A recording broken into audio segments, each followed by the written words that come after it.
La parole de Yahweh fut ainsi adressée prophétiquement à Jéhu, fils de Hanani, contre Baécha. Je t'ai élevé de la poussière terrestre et je t'ai établi chef de mon peuple d'Israël. Mais parce que tu as cheminé dans la voie impie de Jéroboam et que tu as fait pécher mon peuple d'Israël pour m'irriter par leurs transgressions, voici, je vais balayer complètement Baécha et sa maison, et je rendrai ta dynastie semblable à la maison de Jéroboam, fils de Nébat. Celui de la maison de Baécha qui périra dans la cité sera dévoré par les chiens, et celui des siens qui périra dans les champs sera dévoré par les oiseaux rapaces du ciel. Le reste des actions de Baécha, ses réalisations et ses exploits guerriers, cela n'est-il pas consigné dans les annales des rois d'Israël?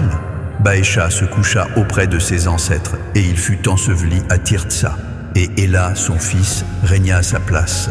La parole de Yahweh s'était également manifestée par l'intermédiaire du prophète Jéhu, fils de Hanani, contre Baécha et contre sa maison, tant à cause de tout le mal qu'il avait perpétré aux yeux de Yahweh, en l'irritant par l'œuvre de ses mains, et en devenant semblable à la maison de Jéroboam, que parce qu'il avait anéanti la maison de Jéroboam.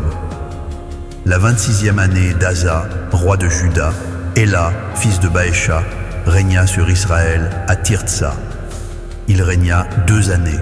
Son serviteur Zimri, commandant de la moitié des chars, conspira traîtreusement contre lui.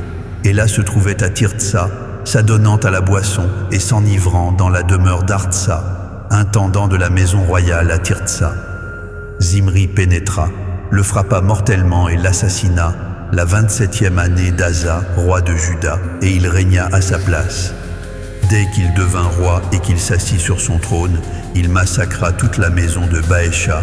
Il n'épargna personne qui lui appartint, ni parents ni amis. Zimri extermina complètement toute la maison de Baécha, conformément à la parole que Yahweh avait prononcée contre Baécha par l'entremise de Jéhu, le prophète, à cause de toutes les transgressions que Baécha et Éla, son fils, avaient commises et qu'ils avaient fait commettre à Israël, irritant par leurs idoles vaines Yahweh, le Dieu d'Israël. Le reste des actions d'Éla et tout ce qu'il accomplit, cela n'est-il pas consigné dans les annales des rois d'Israël?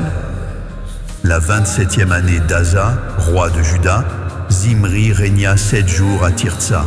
Le peuple campait contre Gibeton, qui appartenait aux Philistins. Et le peuple qui campait apprit cette nouvelle.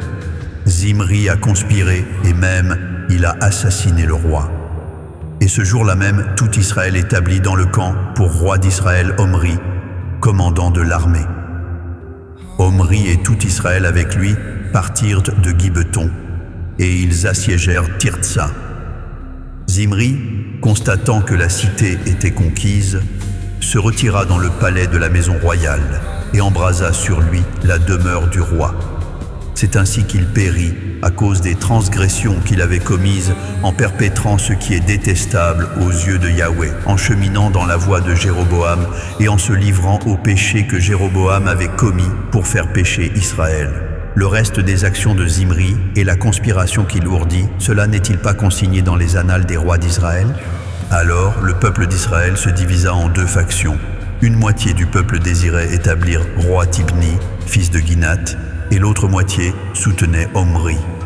Ceux qui suivaient Omri l'emportèrent sur ceux qui suivaient Tibni, fils de Ginath. Tibni périt et Omri régna. La 31e année d'Asa, roi de Juda, Omri régna sur Israël. Il régna 12 années. Après avoir régné 6 années à Tirtsa, il acquit de Shemer la montagne de Samarie pour 2 talents d'argent. Il édifia sur la montagne et il donna à la cité qu'il bâtit le nom de Samarie, d'après l'appellation de Shemer, seigneur de la montagne.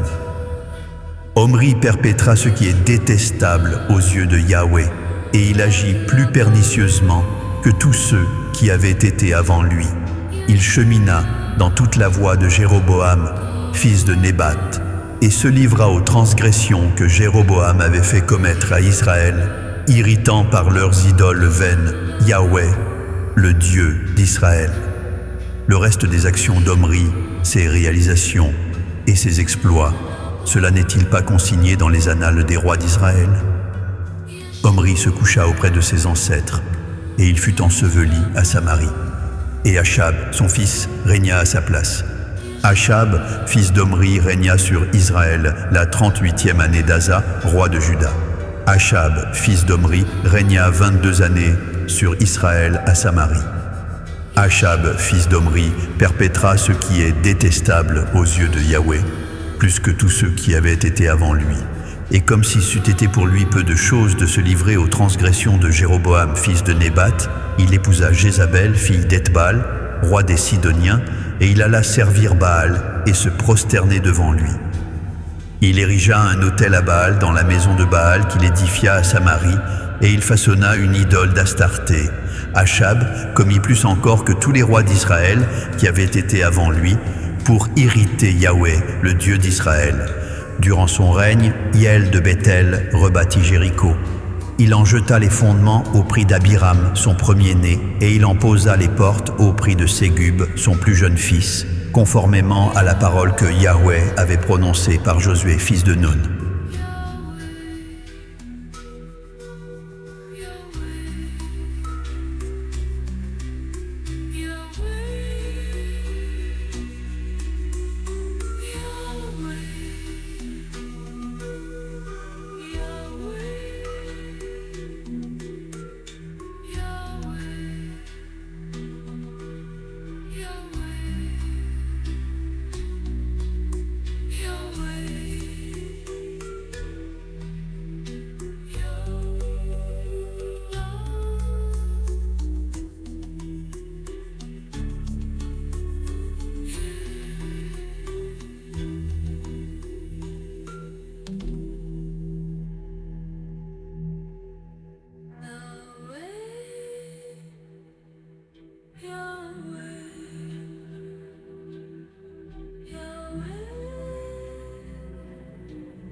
You